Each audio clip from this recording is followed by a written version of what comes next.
कैसे हैं दोस्तों आप? उम्मीद करता हूँ बेहतर होंगे।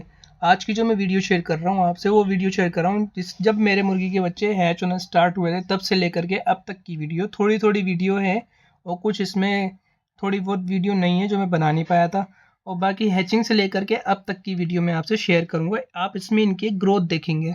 तो वीडियो शुरू करते हैं।